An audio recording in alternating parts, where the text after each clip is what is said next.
What's going on, guys? Static here, bringing you our finals match from our Tuesday event for the week of July. It'd be the 5th and the 7th for our events. So this is going to be blue hybrid with Leomon versus yellow hybrid. I have these cool little images for you on this side to show you which deck is which. Um, I am so sorry. The name of the yellow player is escaping me. I know the blue hybrid player is True Pain Gaming, and I have this sped up just a little bit to get it through it a little bit faster. So let me know if you guys like that or not. But without further ado, let's get into these games. Um, so the Leomon package, I think, really kind of showed how good it can be in this matchup. Um, the card is just really great. If they need a blocker, it's a blocker. If they need to swing it into security and hope it dies to extend their turn, it can do that. It's a really powerful card in this deck. It's always going to have blocker, and with the amount of tamers they play, it's always going to have blocker. Should always have blocker, and provide some draw power. Jerry the Tamer gives you an obscene amount of draw power if you can set it up early. Just whenever an opponent's Digimon attacks. So let's get into this. So yellow player going first, hatches goes into a Patamon, and then just sets Cody to pass. Blue will hatch Digita Gomamon, a card to further extend their value. Go for a Strabi to search, takes the hybrid and the tamer. I forget that card can do both, and then just sets the Tommy. Yellow player, opting to leave and raising, plays a TK, sets him to 1, takes another Patamon, so he can have, more board clear if he needs it. Shuffles it up.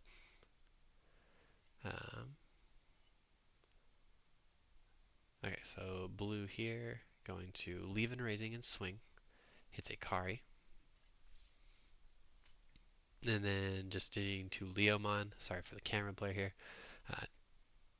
digging to Leomon and passing turn, raises the Patamon. It is 2K, where they're just trying to kind of get the camera fixed here for a second. There we go. Got the zoom or focus back in. So goes to a rapid, just that 1-for-1 trade, gains a memory, and gets a swing in. It's a hammer spark, passes turn. Yellow player got a raise, or blue player going to raise, swing, hits an Ophanimon, so here he gets to gain 3 memory and draw 2 cards, or draw a card, I believe, yeah. Yeah, draw a card, gain 3, so super good value there, allowing him to extend his turn, sets up a Tommy, trashes the sources, and then goes to a Korikaku to stun the rapid and leaves his opponent at 3, he will go to 4. Going to the second Patamon for yellow, goes to 4. Yeah, a little late on that, but it's fine. And then going into Kazemon. Do we have the Chet Sylphie? Nope, just swinging. Hits his Strabimon. He's good. Security for both players at 3. And then just sets a yellow memory boost to put him to 1. I believe he successfully put him to 1 and choked him 3 turns. The Leomon definitely helping out with that. So we're swinging over the Kazi, stunning the Rapid, and then setting a Davis finally. So we are out of that choke game. Gets a Madoki Betamon for his troubles. And back to the yellow hybrid player. Opts to leave and raising. Plays a Zoe. And then I believe he did not take anything, if I remember. Yeah, didn't take anything. And then looks like they did miss the memory from the Cody on this turn since he does have one in play. Wouldn't have mattered too much. Could have mattered but with a boost, but we will see. So plays a Howling to strip and stun, swings the Cory in, stuns the Rapidmon, hits another Cody. And then where would we follow up from here? Another Leomon would be pretty crazy. Looks like we're just going to go for a Strabimon here.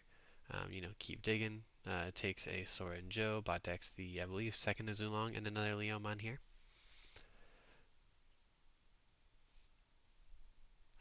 So yellow player goes for a Pokemon. In this instance, it looks like last turn the blue was deliberating playing the Madoki versus the Strabi. Madoki would have gotten a crazy amount of value here, especially with that, Rapid Nod not being able to attack. But we did see two Madokis, which we know there was only two in his list after looking at it. So would have just probably gotten Rapid Mond in this instance, and then would have been able to proceed with our turn just fine. Yellow player going into a Jet Sylphimon, recovering himself back up to 3. Swinging over, yeah, over the Korikaku.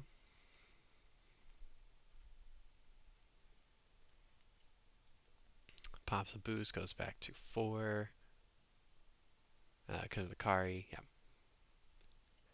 yeah. Plays a TK, taking another Patamon. Alright, TK is just magnetized to Patamons at this point. Gets the security. And then ends the turn with a Holy Flame. Can't tell which one it is on here. Sorry for that, guys. Um, but let's take a look. Okay, so goes to Korikaku here. Stuns the Rapid. Can get another swing off. Goes to Beowulfmon, even better. So he can now swing and bounce. Probably bounce the Bokomon here. Uh, so swings, returns Korikaku, bounces the Bokomon, stuns the Zephyrmon, checks his Susano and dies, pops the boost. Um, Swings with Strabimon. Yeah, it looks like it was the Gomamon that was security minus. And then Ice Walls goes to 0, or 1, sorry, goes to 1. And then plays a Jerry, which lets him play a Leomon. So now he has, 2 rookies, a blocker, 2 tamers. He only has 1 security at the moment, so he has a lot of work to do. The Codys aren't going to be able to be triggered here just because the Rapid Mod is suspended, so he has to have the second one, which would do a good job of clearing this board.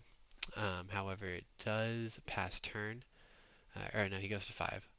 So it puts him to 0, I believe. Yeah, because it effectively costs 3 with the Patamon, and then the Leomon trigger gaining him 2 memory. So really punishing to Rapidmon. Anything with on deletion effects that are good here, really punish. And then the Ice Wall is also in play for the turn, so recovers back up to 2 with that Jet Sylphie. On top of the TK, goes back to 3. And let's see if he opts here.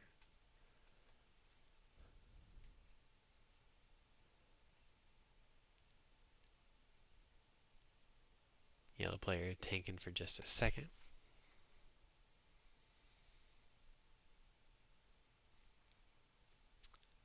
Taking time, considering his options. He's kind of locked out by the Ice Wall and um, the Leomon here. Makes Rapidmon really awkward. It does clear the board, which, at this point, if he had it, he would have played it. It's kind of just a snap option here. You get your opponent, off 3 Digimon, keep your board clear. There's no Tommy to really punish you. So just plays the Pokemon again, mills over 2 Rapids. Not the best to see. Um, and then swings, passing turn with the Ice Wall. And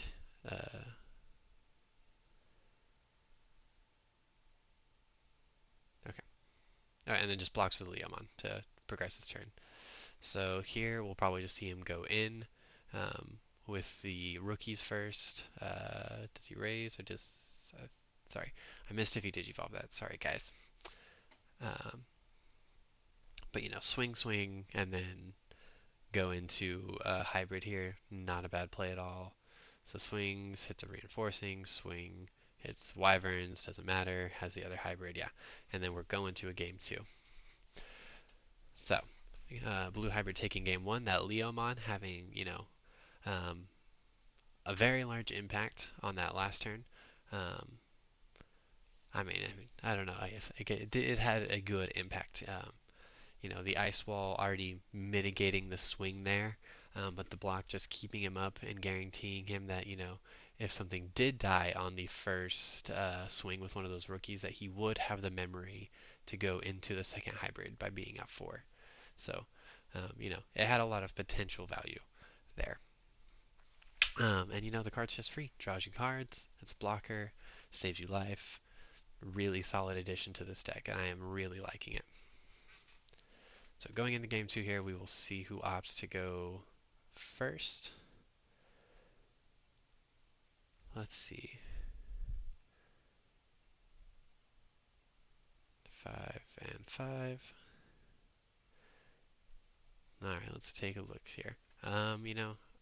I personally don't have just a whole ton of experience with either of these decks. The yellow player opting to take a mulligan looks like blue a keep, and he will be going first. Plays a Boko, hits a Tamer and a Hybrid off this. So pretty good turn to start. Not the best without the rookie, but not the worst of turn ones. And then the yellow player just hard slamming a Kazimon.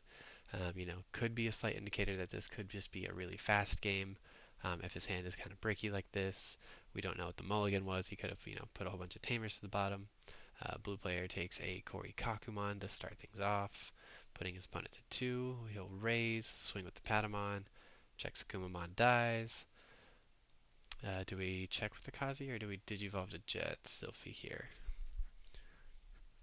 Looks like he's considering it, yeah. Just goes to Jet Sylphie, puts the blue player to 3, draws, recovers 1, gets himself to 6. Blue player going to digivolve to Kumamon, trash that source for free with the Bokomon, of course. Goes to Kori Kakumon, stuns it down, and then gets in with the Strabimon. Hits a Bokomon, it's dead. Checks with the Korikaku, hits a TK. The kind of risk of swinging here, too much. You want to end the game as fast as you can, especially noticing that he's kind of bricked. Um, but there is always that risk that if they don't have any tamers in hand, you're just going to hit them from security, and then it just completely unbricks their hand. So plays a Siakamon and then Hammer Sparks to 1 and plays a Sorajo, leaving his opponent at 3, setting him up for his next turn. If he doesn't have the Ophanimon to go over this Jet Sylphie, then it's just a free 2 memory. So yellow player plays a boost here, takes another Jet Sylphie, putting at least, I believe I saw one Susano go to the bottom. And then, how do we end our turn? Ideally, like I said, you'd go to that Ophanimon, but I don't believe he had it. And then, yeah, plays a Salamon, puts him to 4, he'll go to 6. Really falling behind here in this race, but not much you can do, with hands like these. Um, So let's see. Plays a Davis, gets himself deeper into his deck. Looks like we're going to take a Kumamon here, if I had to guess. Yeah. That's a blue player, also not hitting those Tommies. You do have to pilot this one a little differently, since you're not playing, the cheap mats that you don't mind if you digivolve over. You kind of have to pick and choose which tamers you want to keep and when. So here, this setup is really fantastic because he's guaranteeing himself 5 memory a turn, but you also would like to keep the pressure up. But dropping a Jerry into a Leomon, again, see, super impactful play. He was able to kind of maintain that same presence that he would have if he just digivolved into a hybrid, as well as gave himself a blocker. So here he draws a card with there, and he does let himself take the check. Think this one I might have blocked with the Leomon, but okay, never mind. He wanted him to not get the recovery. That's correct. I'm sorry, guys. So going into Kazi, into Jet Sylphie, it will pass turn here, and then they will recover. Yeah, okay. So they kind of gentleman's agreement out, let him go to 0. Um, Playing really nice with each other. Love to see the sportsmanship here. And then wants to end his turn by going into an Ophanimon. We'll put him to 4. And then they do kind of just miss it here for a second. The blue player should be at 8 with those Sora and Joes, and I do step in here to let them know that. Um, those are mandatory triggers, so we can't miss those. Um, so he's just going to go ahead and start swinging. Um, so yeah, just wait a second, kind of figure out that the blue hybrid player should be at a lot more memory than he is. They already have kind of gone a ways in, but the memory is a repairable game state. Um, so um, all is well here though. So anyway, check's gonna hit a Kazemon, nothing in security to take. Then the blue hybrid player here, I believe, might actually have the ability to close out this game this turn. Hits a TK Kari, but I don't think he does. I don't think he had it quite yet. The Kumamon is going to trash the last source off Patamon, going into Beowulfmon. He swings, bounces the Salamon, so that there's no way he can get that recovery. Hits a Holy Flame, that's what it was. Yeah, stops his flame or stops his roll for this turn. Um, we were looking for something like an Innocence Blizzard here. Wasn't in the list. With the addition of Leomon, you have to cut certain things. But I believe, let's see. Yeah, he is at there, and then just plays an Ice Wall, so nothing really too bad can happen here. And then slams a Madoki, which will put his opponent to 1, and then at the start of his turn, he'll go to 3 with that TK and Kari. So then we hatch. I believe we digi to the Salamon that was bounced, or okay, nope, just a Patamon. And then, so he can potentially get 3 swings out of this turn. Needs to clear the board, goes for the Rapidmon. You can't kill the Leomon, you just end up passing turn here. He does have a lot of board clear potential, and then the last thing is the Bokomon. So he gains himself a memory there. Keeps himself at 0. Would have been at 1, put him to 0. Sorry for the camera blare again. Board is just that Beowulfmon, a Leomon, and a Gomamon. So he pops the boost, goes to 2 Digivolves, which might have been the mistake here. Obviously you're going to give away a ton of memory with the Ophanimon, and into the 2 Sora and Joes. But now he cannot successfully clear his opponent's board. Due to that Digivolve, none of his Digimon are stunned, but he goes to Jet Sylphie, recovers, and then from here I think it was pretty cut and dry for the blue hybrid player. We're just going to swing Leomon. If anything happens to it, it's fine. Yeah, he does have a Zoe under there, and the Zephyrmon, so it will be huge, so he will gain that memory, draw that card. We'll swing with the Beowulfmon, and then hits a Wyvern's Breath, kills the Gomamon, has the hybrid for game. But yeah, guys, that was going to be our finals for the 7-5 event. The blue hybrid deck with Leomon looking really good, really solid. The nice addition, we saw it put in some work there, here and there. But that is going to do it for this video, guys. We'll see you next time.